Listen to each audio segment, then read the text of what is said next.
By the mid-1950s, political positions that deviated from mainstream anti-communism had been largely neutralized among cultural and academic communities in the United States. A similar trend towards self-censorship and a temporary reduction in radicalism was evident in the visual arts. In addition to congressional attacks on modern art by McCarthyists, governmental agencies and liberal anti-communist groups collaborated on campaigns to associate abstraction with an ideology of freedom. Together, these efforts diminished the resources available to artists whose work challenged dominant interpretations of American art. Social realists, in particular, were subject to fierce criticism by both the anti-communist right and left for their stylistic choices and ongoing commitment to the social function of art. As they became disenfranchised from the wider artistic community in the United States, the Soviet Union provided an appealing alternative due to its model of state support for socially engaged art.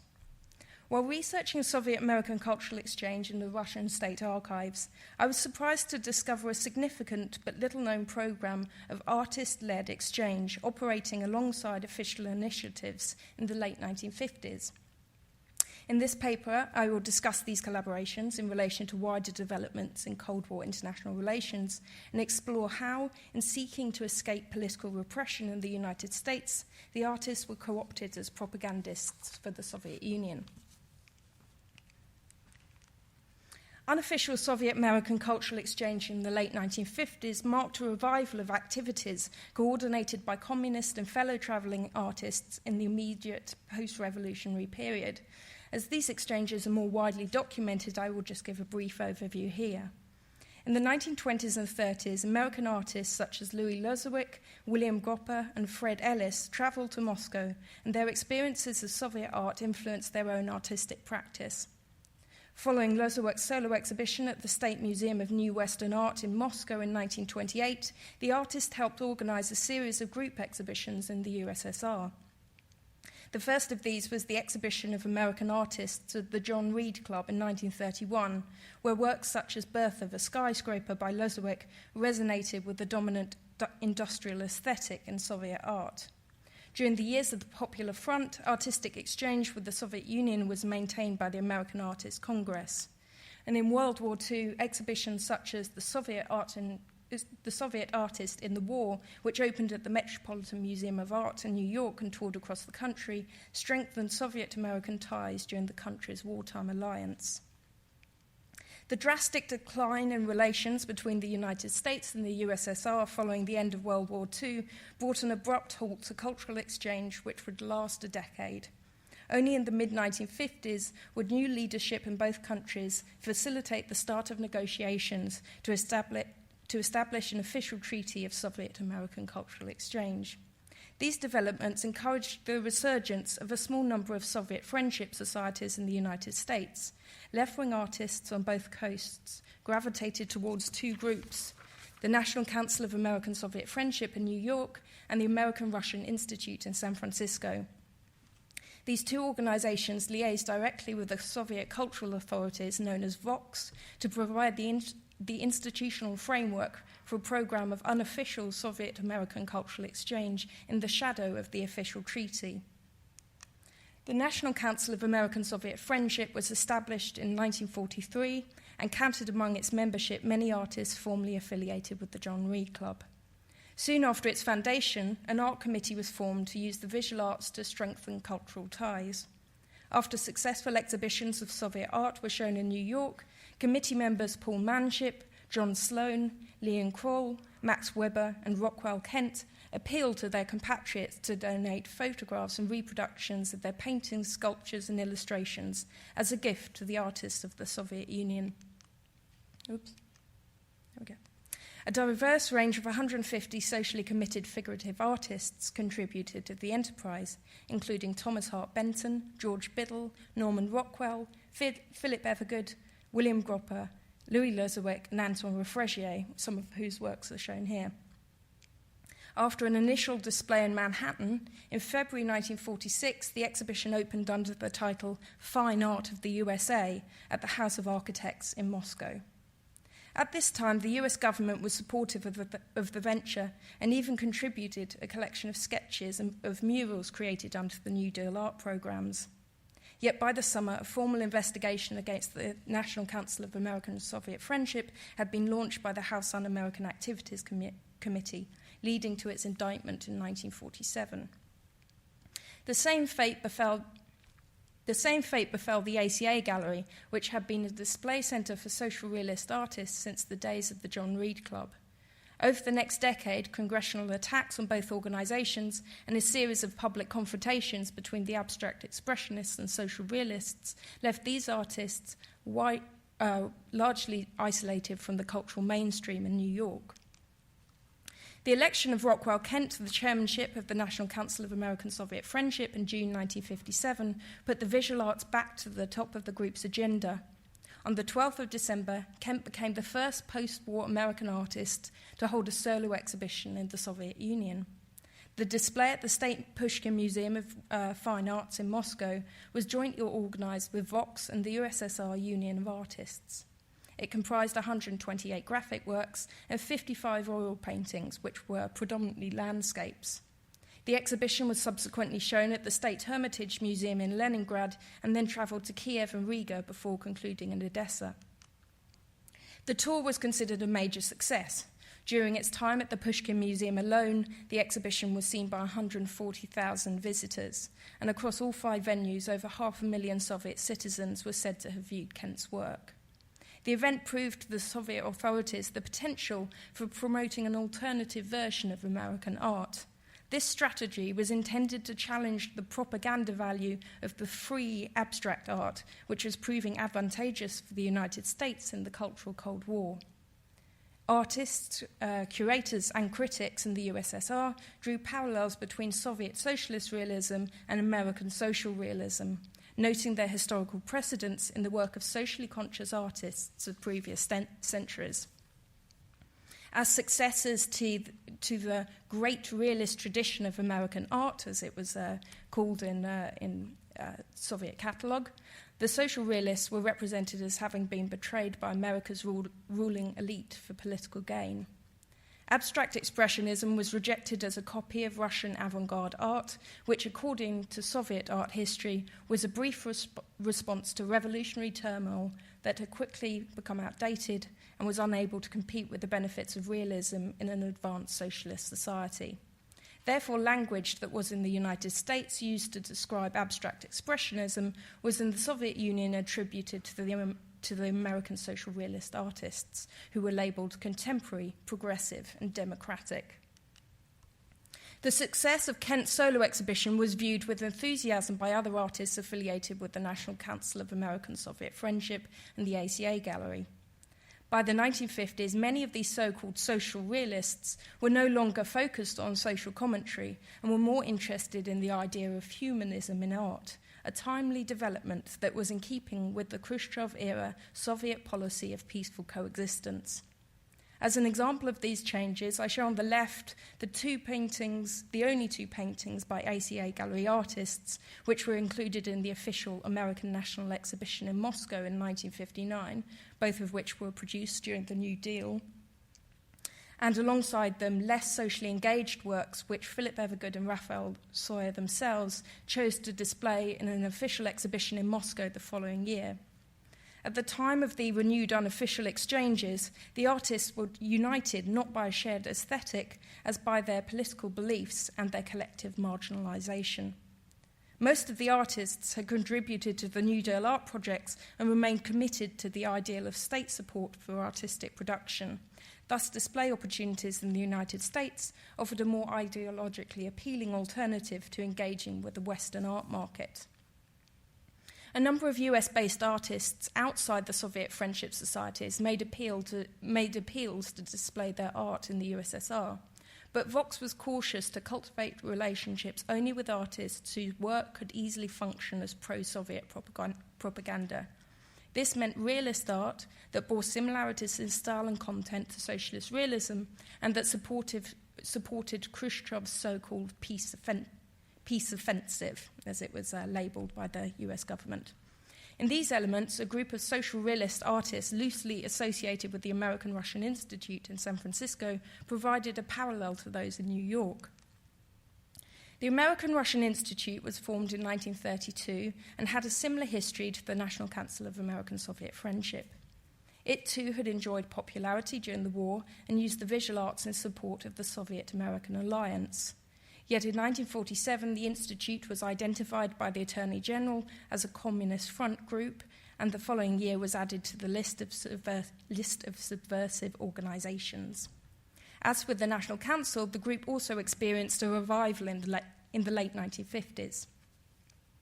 At this point, the president of the American-Russian Institute was Holland Roberts, formerly a professor of education at Stanford University and most recently director of the California Labor School. He was supported by Viktor Arnotov, who also taught at the California Labor School as an art teacher and was head of the art committee of the American-Russian Institute. Arnotov had famously contributed controversial murals to the New Deal art project at Coit Tower. Yet despite the Levering Act witch hunt against leftist academics at Stanford, which had led to Roberts' dismissal, Arnotov managed to maintain a post as assistant professor in the Department of Art and Architecture. When the California Labor School was forced to close in 1957, the only surviving element was the Graphic Arts Workshop, a collective which had originated as the Labor School's lithography and screen printing department. As with the New York artists, many of those associated with the Graphic Arts Workshop had participated in the New Deal art programs and remained committed to their social ideals, which they described as while they described their work as being, quote, in the humanist tradition, end quote. The workshop was managed by three communist artists, Stanley Koppel, Irving Frommer, and Richard Correll. Other affiliated artists included Emilio Packard, a longtime assistant to Diego Rivera, and Louise Gilbert, an apprentice to Anton Refregier on the Rincon Annex murals in San Francisco. Although not all the workshop artists were communists, intimidation by the FBI and the House Un-American Activities Committee had forced them, quote, into political positions to defend themselves, end quote, that quote by Stanley Koppel, one of the chairmen of the workshop. In late 1957, Holland Roberts sent a collection of their prints to Vox, resulting in exhibitions at the Moscow Union of Artists and the Pushkin Museum in 1958. Despite the establishment of the Soviet-American Cultural Exchange Agreement in January 1958, unofficial exchange would continue and be used by the Soviets to undermine the official displays of American art. In response to perceived omissions in the art exhibition at the American National Exhibition in Moscow in the summer of 1959, on the 29th of October, an exhibition of American artworks taken from the collections of Soviet museums opened at the Pushkin Museum. In an attempt to foster the notion of a tradition of American realism, which had been suppressed for political reasons, the exhibition featured work dating from the late 17th century, including paintings by Benjamin West, Mary Cassatt, and Whistler, alongside work by artists associated with the two Soviet friendship groups. The display also included three graphic works by Margaret Burroughs, who is currently chairman of the National Conference of Negro Artists, and had independently contacted Vox to establish an artistic exchange between Soviet and African American artists. The contemporary artists were described by the exhibition organizers as, quote, fighters for ideological, national, and socially directed art who continue to be at the forefront of progressive art of America. While based in New York as head of the culture section of the Soviet Exhibition of Science, Technology and Culture from June to August 1959, the Pushkin Museum's chief curator, Andrei Guber, used this opportunity to strengthen ties with the social realist artists. On a visit to the ACA gallery led by Anton Refregier, Guber met with a group of artists and discussed with the gallery's director, Herman Baron, the prospect of arranging an exhibition of their work in the Soviet Union. Rockwell Kent had proposed a similar exchange during a visit to Moscow several weeks earlier in response to the shabbily presented official display of art at the American National Exhibition, and this is a view of the American National Exhibition in Moscow. Kent also suggested that the exhibition of social realism be scheduled to coincide with Eisenhower's planned visit to the Soviet Union in the hope that it might win for the National Council, quote, some recognition as an organisation of American people devoted to the same cause as that which ostensibly has brought the president to Moscow. Initially planned for late 1959, the presidential tour was rescheduled to spring 1960 before being cancelled in the aftermath of the U-2 spy plane incident. Upon his return to the United States, Kent joined forces with Refreshier to plan a group exhibition in Moscow, appealing to artist members of the National Council of American-Soviet Friendship to contribute reproductions and prints of their work. In total, a collection of 56 works by 25 artists opened at Friendship House in July 1960. After the initial presentation in Moscow, the display toured to major museums in the Soviet Union before the works were donated to the permanent collection of the Pushkin Museum. A sympathetic Soviet report on the exhibition praised the progressive art and concluded that the exhibition proved that, quote, America's genuine artists are fighting through the medium of their work for realism and humanism in art. The exhibition's curator, Andrei Chegodayev, likewise labelled the works genuine artistic treasures whilst delivering a scathing attack on the official presentation of art at the American National Exhibition. Much was made in the Soviet press of restrictions on display and harassment experienced by the social realist artists, contradicting the attempts of the US government to project abstraction as an example of art produced within a free and democratic society. There was some truth to this assessment. As chairman of the National Council of American-Soviet Friendship, Rockwell Kent had been targeted more than most, and the warm reception he received in the USSR was in stark contrast to his contemporaneous experiences in the United States. The artist was unable to attend the opening of his solo exhibition in Moscow due to the refusal of the US Department of State to issue him a passport.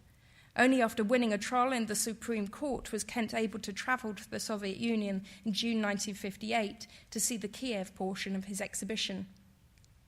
As anti-communist attacks escalated in 1959, Kent was one of a number of artists subpoenaed to appear before the House Un-American Activities Committee. News of the summons led the Farnsworth Museum in Maine to reject Kent's offer to donate to them his entire collection, a donation that had previously been accepted. Incensed by what he called political intolerance, in 1960 Kent declared his intention to instead gift his life works to the people of the USSR. An exhibition of the donation opened at the USSR Academy of Arts on the 19th of November before travelling to Leningrad and the Urals. At the end of the tour, the collection was distributed to museums across the Soviet Union. In recognition of this unprecedented show of support, in June 1962, Kent was elected as an honorary member of the USSR Academy of Arts, with his work publicly praised by Soviet Premier Nikita Khrushchev as, quote, a brilliant example of an artist's public service to the ideals of peace and humanism. The positive experiences of displaying their work in the Soviet Union appears to have engendered an increased fanaticism amongst these social realist artists. Having suffered years of negative commentary and intimidation in the United States before enjoying emphatic praise in the Soviet Union, artists associated with the National Council of American-Soviet Friendship and the American-Russian Institute developed an increasingly anti-American viewpoint, which was reflected in the content of their work. Yet despite the brief success of these exchanges for both the Soviet authorities and the American artists, changing political circumstances soon led the scheme to wane. Further exhibitions would continue into the 1960s, including a solo exhibition of the work of Anton Refreshier at the Pushkin Museum in 1966. But as new governments heralded a new era in the Cold War, and the emergence of pop art in America and Soviet nonconformist art challenged the politicized polarization of abstraction and realism, the thirst for unofficial Soviet-American cultural exchange would be short-lived. Thank you.